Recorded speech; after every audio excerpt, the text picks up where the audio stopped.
topic I have some connection to and some feeling about because I have been an immigrant myself. I have many friends who are immigrants, and I work and serve alongside immigrants on behalf of Christ. And so uh, this is a topic that matters to me. And so let me try. My biggest worry tonight is that I won't be able to get this done in 10 minutes. So I'm going to hurry along and hopefully I can make it clear as I go.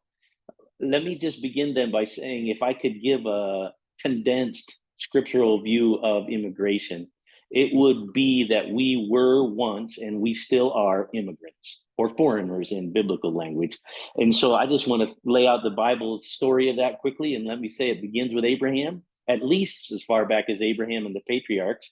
They're called by God to move away from their homeland and begin to live in a new land that was not their home, at least not yet. So God was ahead of them, leading with a promise, but that right away begins the people of God as people who are immigrants or foreigners or strangers in a foreign land. And so that continues through the story of all of the patriarchs, all living in a land that was not their own, but looking forward to the day when they would have a home. And so in Exodus chapter 6, God makes the comment through Moses that he established a covenant with them to give them the land where they resided as foreigners. So that continues obviously through the time of Joseph and then the Hebrews that follow him to Egypt, because at that point they are refugees from famine, who as refugees are displaced people group moving to a new place where they can finally survive. They are a displaced people group there during Joseph's time, but following Joseph as he is forgotten and other leaders take the lead, they end up becoming an oppressed immigrant minority, an oppressed ethnic minority in Egypt.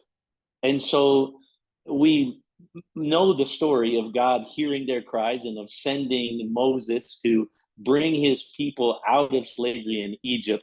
That puts them as people on a journey, leaving a land, headed toward a new home, again, an immigrant experience. At that point, they are going off to find home and traveling along the way. And God used this time of the Exodus for the giving of the law, for establishing a communal identity among his people. And so Exodus becomes a key experience of self-understanding for God's people, of a national understanding of who they are. And Exodus in general is an immigration experience.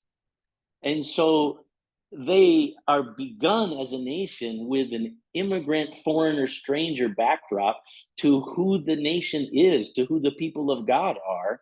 And so you may think that that could have passed by the time of the kings and the judges, because during the kings and the judges, obviously the people of God are living in their promised land, except that the instructions given through Moses for the people when they enter the promised land, this is Leviticus chapter 25, and hang on to this thought, because in Leviticus chapter 25, verse 23, the Lord tells them, you must not sell your land permanently, because the land is mine. If you remember, the people of God were given land as an inheritance, each family given their property that would be their inheritance.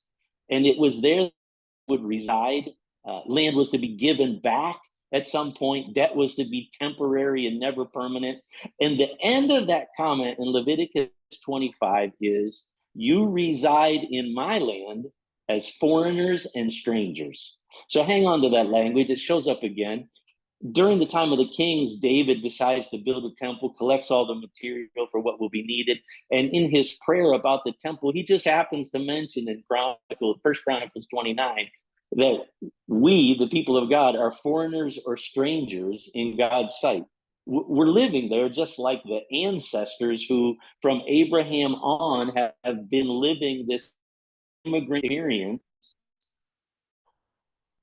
in God's land, how not.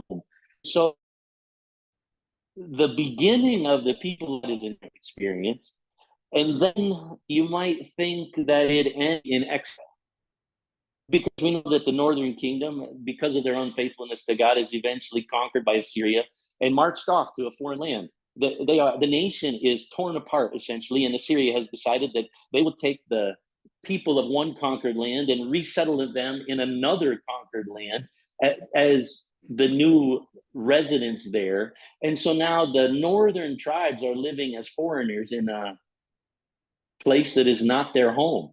And the southern tribes hold out for a little while longer. This is just simple Old Testament history.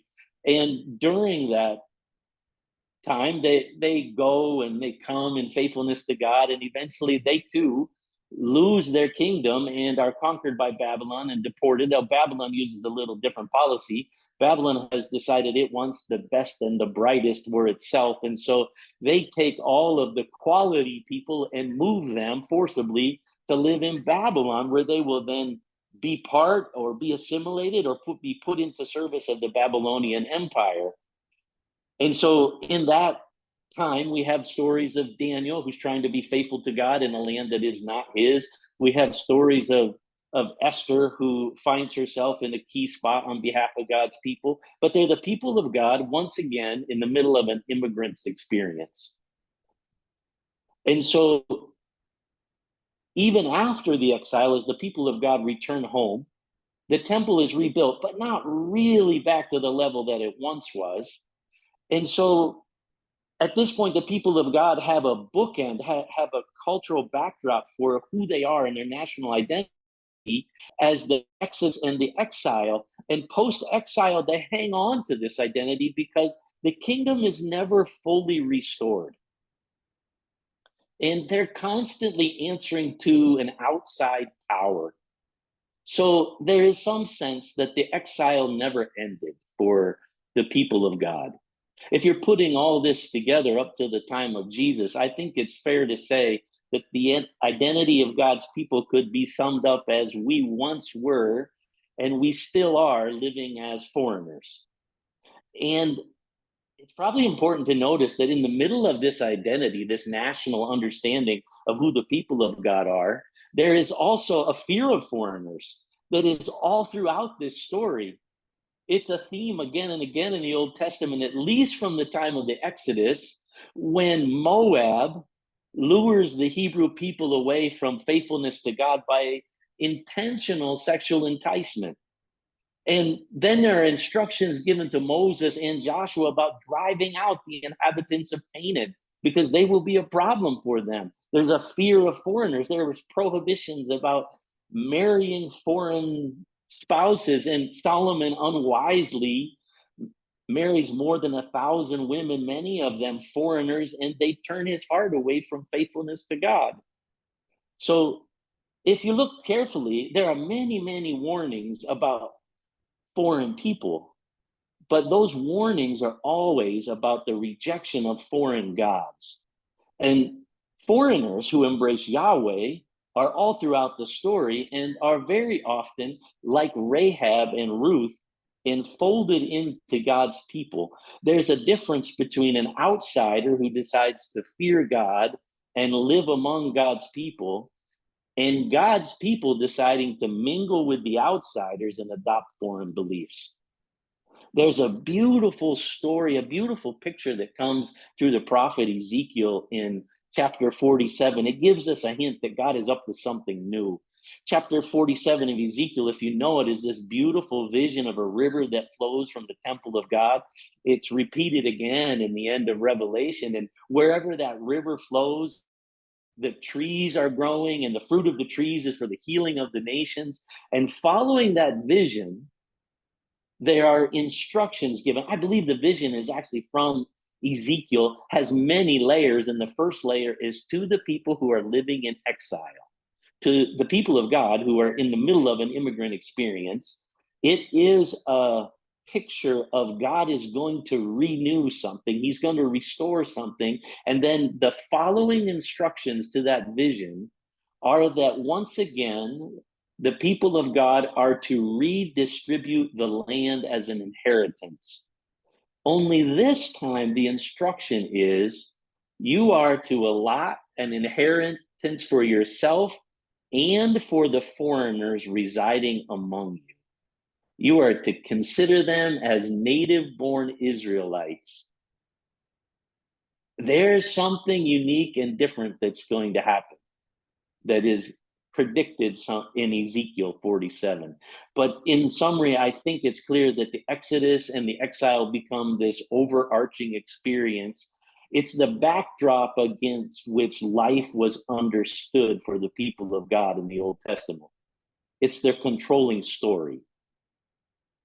And ultimately, Exodus and exile are immigration experiences. So that takes us up to the New Testament. Well, you can be clear to be easy. Let me say, it would be easy to guess that the instructions from God about how to treat foreigners is very clearly you are to treat them well because you yourselves know what it is to be a foreigner. In fact, there are instructions to love them. There are special ties that are to be shared with the foreigners. They are to leave portions of the harvest for the foreigners because they don't have an inheritance of the land. And it's summed up as do not oppress the foreigner because you yourselves know what it feels like to be oppressed, which takes us up to New Testament times.